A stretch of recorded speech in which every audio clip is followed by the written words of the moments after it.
नमस्कार, आप देख रहे हैं उत्तराखंड प्राइम। मैं हूं आपके साथ प्रियंका और चलिए सीधे रुक करते हैं उधमपुर नगर का, जहां पर सीएम धामी मौजूद हैं और विकास कार्यों का लोकार्पण कर रहे हैं।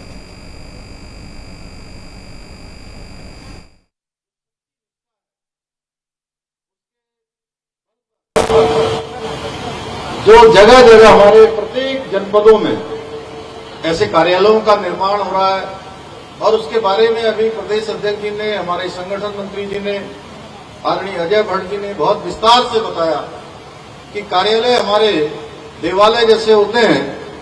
और आज हमारे काशीपुर जिले के पार्टी कार्यालय का भी भूमि पूजन का कार्यक्रम संपन्न हो रहा है।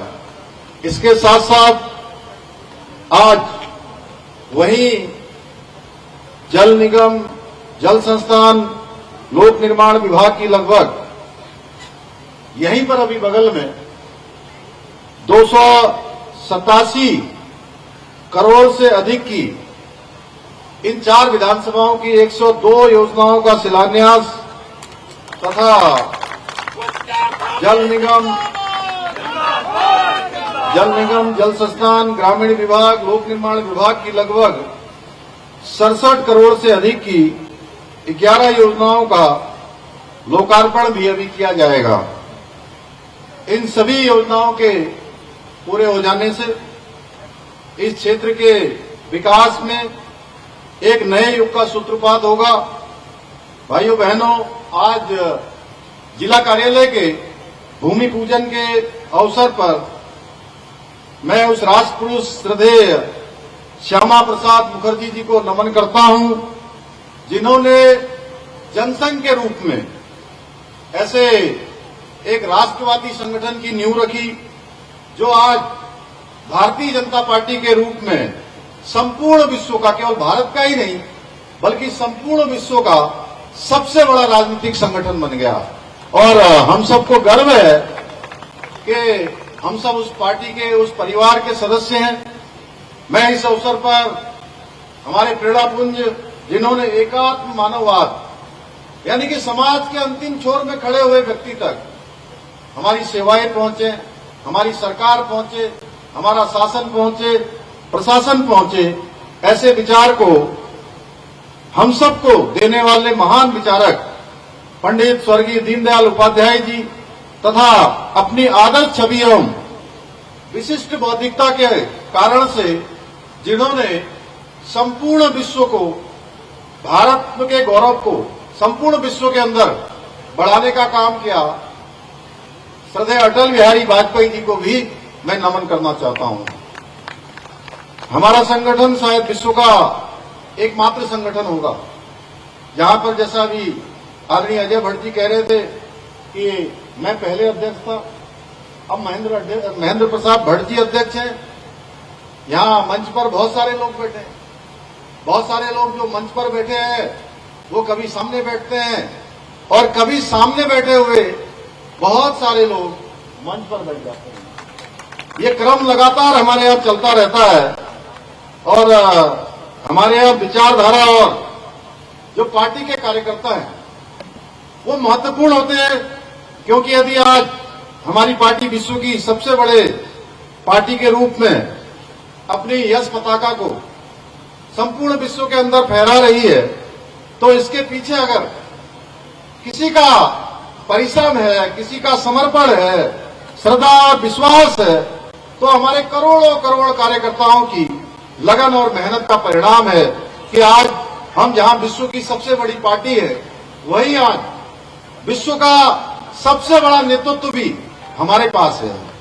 आज कोई भी अगर ग्लोबल रेटिंग होती है, अगर कोई ग्लोबल सर्वे होता है, तो उस ग्लोबल सर्वे में जहां दुनिया के बड़े बड़े देशों के प्रधानमंत्री या राष्ट्रपति को उस सर्वे में शामिल किया जाता है, तो वहां हमारे देश के प्रधानमंत्री आदरणीय मोदी जी 77% से भी ज्यादा अकेले जो है उस रेटिंग में अपना स्थान रखते हैं।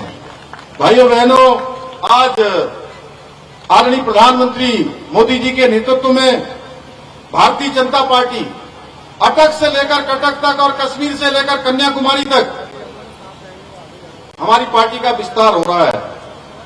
भाजपा ही शायद आज भारत का एकमात्र राजनीतिक संगठन है जिसके बारे में अभी अजय जी ने बताया हमारे जिलाध्यक्ष जी जब बोल रहे थे तो कह रहे थे कि एक एक बूथ की चिंता करने का काम उनके माध्यम से होता है। हमारा कार्यकर्ता बूथ और पन्ना स्तर तक दिन रात कड़ी मेहनत करता है और वह यह नहीं देखता है, जैसा आदरणीय अजय भट्ट जी कह रहे थे कि चुनाव कब है, बल्कि वह देखता है कि भारत को परम वैभवशाली बनाने के लिए, भारत को विश्व गुरु बनाने के लिए, भारत दुनिया का नेतृत्व करे, भारत दुनिया का सिरमौर बने, भारत देश दुनिया का सबको रास्ता दिखाने वाला बने, उसमें अपना योगदान किस प्रकार से दे सकता है। क्योंकि हमारा जो सिद्धांत है वो सिद्धांत है परम वैभव मेतत्व स्वराष्ट्रम, यानी कि भारतीय जनता पार्टी एकमात्र राजनीतिक संगठन है जहां पार्टी के पोस्टर चिपकाने वाला व्यक्ति भी शीर्ष पद तक पहुंच जाता है। ऐसे अनेकों उदाहरण हैं जो बूथ स्तर के कार्यकर्ता है, पन्ना स्तर के कार्यकर्ता है, वो महत्वपूर्ण स्थानों पर आए हैं और मेरे जैसे सामान्य परिवार से आने वाले कार्यकर्ता को भी प्रदेश के मुख्य सेवक का दायित्व मिल जाता है। क्योंकि हमारी पार्टी राष्ट्र प्रथम, संगठन द्वितीय और व्यक्ति अंतिम के सिद्धांत पर काम करती है, इसके अनुसरण करती है, इसके अनुरूप कार्य करती है। आज प्रधानमंत्री मोदी जी के आह्वान पर जिस नव भारत के निर्माण का यज्ञ का आयोजन किया जा रहा है, उसमें हम सभी कार्यकर्ताओं को आने वाले समय में हम सभी कार्यकर्ताओं को अपने श्रम की, यानी कि अपने परिश्रम की आहुति देनी है और एक भारत श्रेष्ठ भारत, दुनिया का सिरमौर भारत, दुनिया को नेतृत्व देने वाला भारत। और जब पूरी दुनिया ज्ञान विज्ञान के बारे में नहीं जानती थी, शिक्षा पद्धति के बारे में नहीं जानती थी, तब बड़े बड़े अनुसंधान इस भारत की भूमि पर हमारे ऋषि मुनियों ने किया। लोग शिक्षा पद्धति के बारे में नहीं जानते थे, उस समय भारत के अंदर तक्षशिला और नालंदा जैसे विश्वविद्यालय होते थे। उस परम वैभव को प्राप्त करने के लिए आप सबका पसीना जिस प्रकार यहाँ पर बह रहा है, ये पसीना निरंतरता से बहता रहेगा तो भारत विश्व का सिरमौर भारत बन जाएगा, दुनिया का दिशा देने वाला भारत बन जाएगा। भाइयों बहनों, आज आजादी के अमृत महोत्सव के वर्ष में हम सब प्रवेश कर चुके हैं और आदरणीय प्रधानमंत्री मोदी जी के कुशल और ऊर्जावान नेतृत्व में अमृत युग प्रारंभ हो चुका है, अमृत काल का प्रारंभ हो गया है और प्रधानमंत्री जी के दिशा निर्देशन में जहां भारत। उधर देहरादून से बड़ी खबर आपको बता दें कि पहाड़ी उत्पादों को बढ़ावा देने के लिए हो रहे कार्य, प्रदेश सरकार पहाड़ी उत्पादों को बढ़ावा देने में जुटी हुई है। जानकारी देने के लिए जितेंद्र, यहाँ पर श्री अन्न मिलेट महोत्सव के लोग लेकर अगर देखा जाए तो आज तीसरा दिन है, तो ऐसे में अब खासतौर पे जो उत्तराखंड के अनाज हैं उसको एक प्लेटफॉर्म देने की तैयारी हो रही है, अगर इस महोत्सव के जरिए देखें तो। देखिए, जाहिर सी बात, इस तरह के जो आयोजन होते हैं उनका कहीं ना कहीं प्रभाव पड़ता है।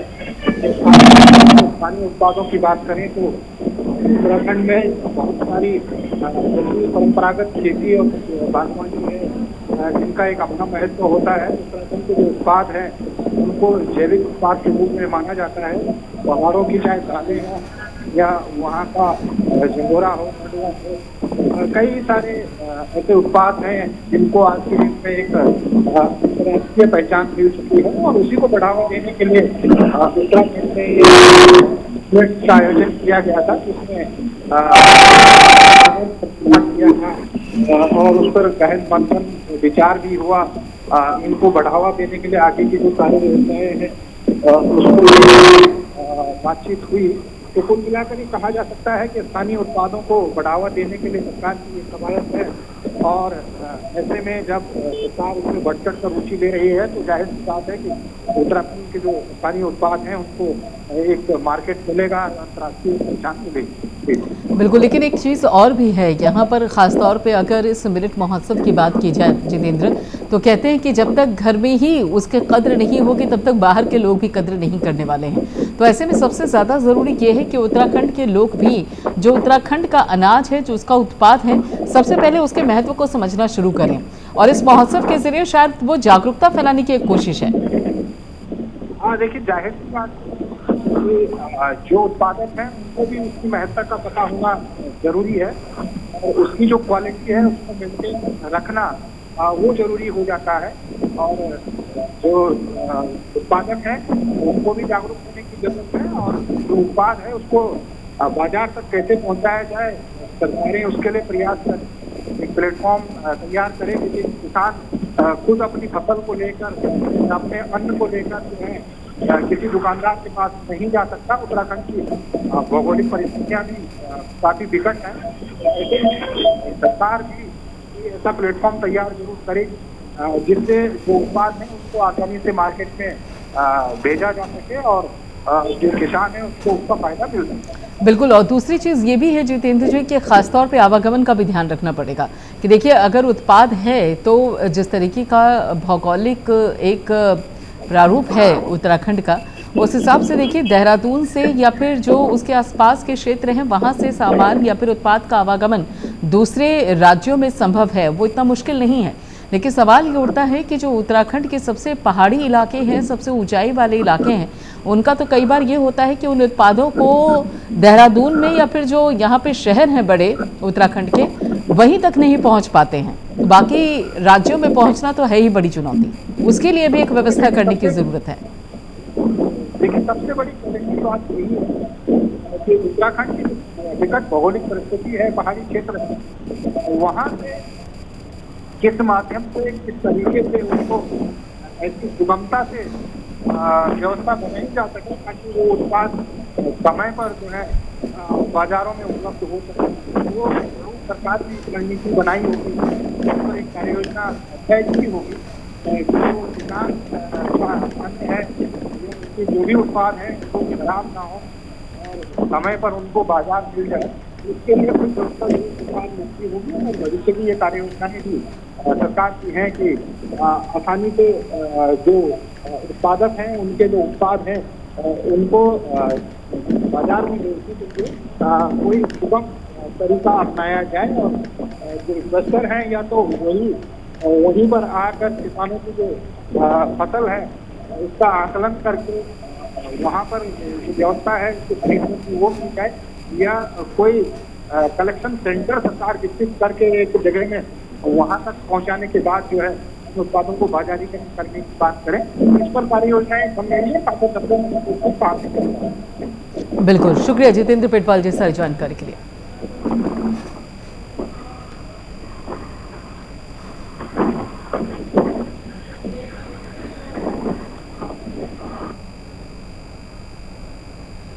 उत्तराखंड चारधाम यात्रा से जुड़ी हुई बड़ी खबर सामने आ रही है। उत्तराखंड मौसम पूर्वानुमान में पर्वतीय जिलों के लिए अलर्ट जारी हो गया है। केदारनाथ यात्रा को लेकर यह अलर्ट जारी किया गया है।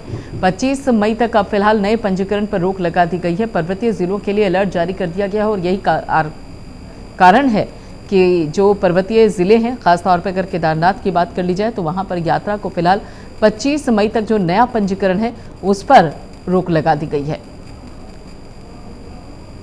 तो फिलहाल उत्तराखंड के मौसम को देखते हुए ये बड़ा फैसला किया गया है और नए पंजीकरण पर फिलहाल रोक लगा दी गई है। और ऐसे में जो दर्शनार्थी वहां पर पहुंचे हुए हैं उनको भी अब थोड़ा सा केदारनाथ के दर्शन करने के लिए इंतजार करना पड़ेगा। केदारनाथ धाम के लिए फिलहाल पंजीकरण को रोका गया है। दरअसल मौसम विभाग ने उत्तराखंड के कई पहाड़ी क्षेत्रों के लिए अलर्ट जारी कर दिया है।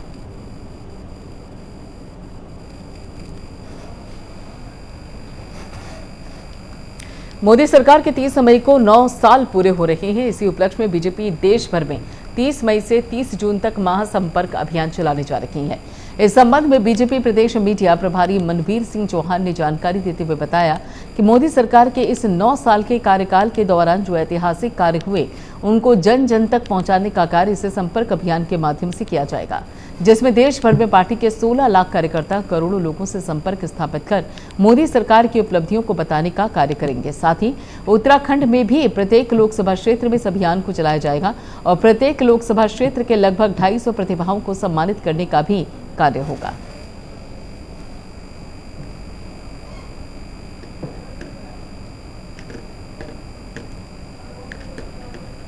नरेंद्र भाई मोदी जी के नेतृत्व में चल रही केंद्र सरकार के 9 वर्ष पूरे होने जा रहे हैं और इन 9 वर्षों में देश ने अद्वितीय सफलताएं प्राप्त की हैं, जिसको लेकर के भारतीय जनता पार्टी के द्वारा पूरे देश भर में व्यापक अभियान चलाया जा रहा है।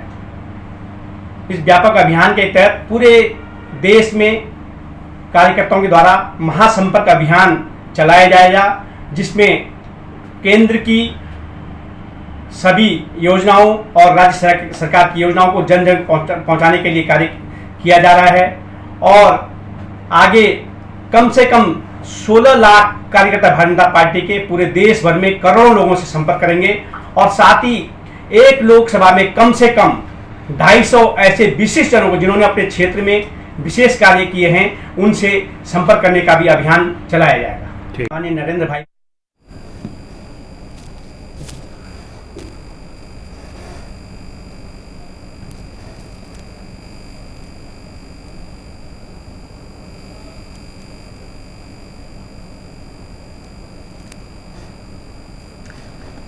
भारत सरकार की योजना के अंतर्गत पीएम नरेंद्र मोदी के नेतृत्व में युवा संगम कार्यक्रम की शुरुआत की गई है, जिसके तहत शिक्षा मंत्रालय ने आईटी रुड़की और एनआईटी वारंगल को उत्तराखंड और तेलंगाना राज्यों के बीच में युवा आदान प्रदान आयोजित करने के लिए चुना। युवा संगम द्वितीय के अंतर्गत पहले तेलंगाना से छात्रों का दल 29 अप्रैल को रुड़की पहुंचा था और 4 मई तक यह कार्यक्रम चला। आईटी रुड़की के निदेशक प्रोफेसर के पंत ने जानकारी देते हुए बताया कि भारत सरकार की योजना युवा संगम के अंतर्गत एक राज्य से अलग अलग यूनिवर्सिटी के छात्र दूसरे राज्य में जाते हैं और वहां अपने अनुभव साझा करते हैं। उन्होंने बताया कि अब तेलंगाना दल के उत्तराखंड दौरे के बाद उत्तराखंड से 45 छात्र छात्राओं का दल तेलंगाना दौरे के लिए जाएगा और इसके अंतर्गत उत्तराखंड की 12 विभिन्न यूनिवर्सिटी से 45 छात्र छात्राओं को सिलेक्ट किया गया था और सभी अलग अलग कॉलेजेस से हैं।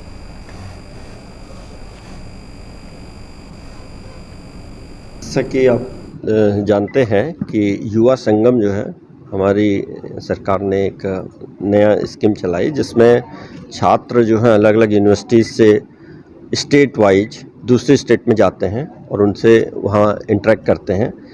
एंड ये एक तरह से साइंटिफिक, एजुकेशन और सोसाइटल, तो हर तरह के चीज़ों का संगम है। तो यहाँ जैसे अभी जो करीब 12 डिफरेंट यूनिवर्सिटीज़ उत्तराखंड में जो हैं, कॉलेज, यूनिवर्सिटी, उन सबको इसमें कई एप्लीकेशंस आए थे। उनमें से टोटल 45 लोगों को सेलेक्ट किया, जिसमें 23 छात्र हैं बॉयज़ एंड 22 छात्राएं हैं गर्ल्स, और ये सब अलग अलग कॉलेज से हैं। तो इसका एक पर्पज़ तो ये है कि यहाँ उत्तराखंड में जो डिफरेंट कॉलेज और यूनिवर्सिटीज़ हैं उनके बीच में भी एक इंटरेक्शन ज़रूरी है।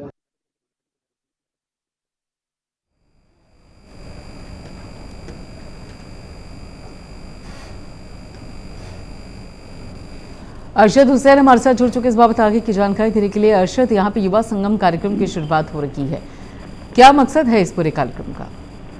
देखिए, भारत सरकार की योजना के अंतर्गत प्रधानमंत्री नरेंद्र मोदी के नेतृत्व में युवा संगम कार्यक्रम की शुरुआत की गई थी। इसके चलते अलग अलग जो है कॉलेजों से 45 छात्र छात्राओं को चुना गया है, जो कि यहाँ से जल्दी ही रवाना होंगे। और कहीं ना कहीं अब एक बात अगर की जाए तो बड़े गर्व की बात है कि सभी छात्र इसमें हिस्सा लेंगे और तेलंगाना के दौरे के लिए जाएंगे। उसके अंतर्गत 12 विभिन्न यूनिवर्सिटी से आ रहे हैं तमाम छात्र, तो इन्हें सेलेक्ट किया गया है। तो अलग अलग कॉलेजों से हैं सभी, पर कहीं ना कहीं जो है बड़े गर्व की बात इन कॉलेजों के लिए होगी, जो कि इन छात्रों को यहाँ पे चयनित किया गया है। बिल्कुल, और ऐसे में जिस तरीके से युवा संगम कार्यक्रम की शुरुआत हुई है, उस बाबत युवाओं में ज्ञान के आदान प्रदान को लेकर एक शुरुआत के तौर पर इसे देखा जा रहा है। और इस बाबत क्या कुछ नया रहेगा इस कार्यक्रम में? अगर आदान प्रदान की बात की जा रही है, ज्ञान की उपलब्धियों की, और साथ ही उसके साथ साथ जो 45 छात्र छात्राएं सिलेक्ट किए गए हैं, किस मापदंड के तहत ये सिलेक्शन हुआ है और किस तरीके से ये जो कार्यक्रम है वो आगे चल के युवाओं के लिए फायदेमंद होगा? चलिए, शुक्रिया इस सारी जानकारी के लिए।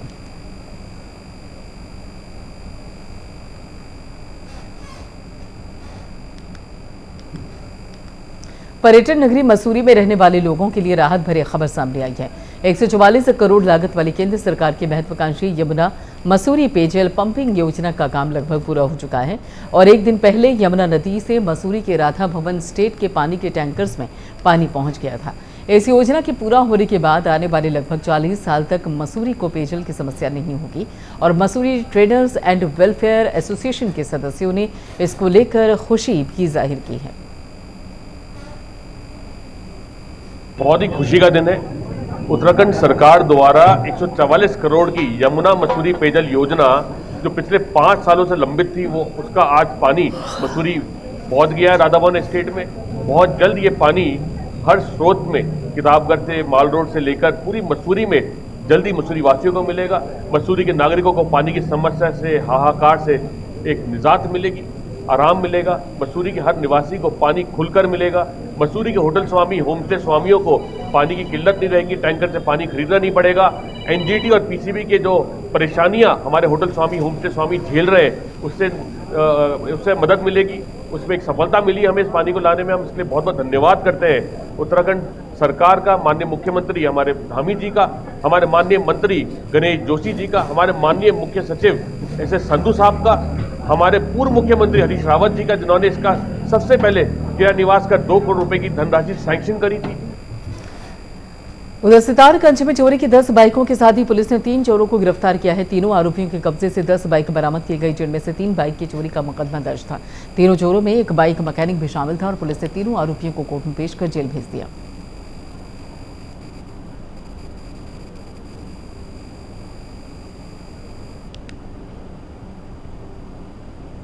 उसकी पूरी जो इकोनॉमी, पूरी अर्थव्यवस्था उसकी बेचारे की बहुत उसको तगड़ा नुकसान हो रहा है। तो इसलिए बाइक चोरी की घटनाएं जैसे ही बढ़ती हैं, हम लोग उसमें कार्रवाई करते हैं और इसी प्रकार से लगातार जो है सितारगंज क्षेत्र में बाइक चोरी की घटनाएं हो रही थी और उस पर बढ़ती घटनाओं के दृष्टिगत टीमें बनाई गई थी, जिसको सीओ किच्छा साहब लीड कर रहे थे। और इन टीमों में जो कि इंस्पेक्टर किच्छा के नेतृत्व में काम कर रही थी, जिसमें एसएसआई हमारे चौकी इंचार्ज करने का काम किया है, जिसमें 3 लोगों की अरेस्टिंग की गई है और साथ में 10 बाइकें जो हैं बरामद हुई हैं।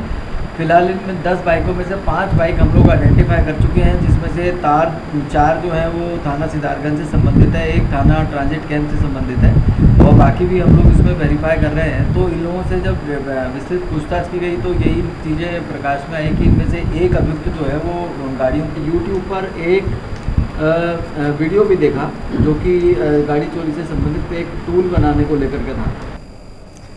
चलिए फिलहाल इस बुलेटिन में इतना ही। बाकी खबरों के लिए आप जुड़े रहिए प्राइम न्यूज़ के साथ।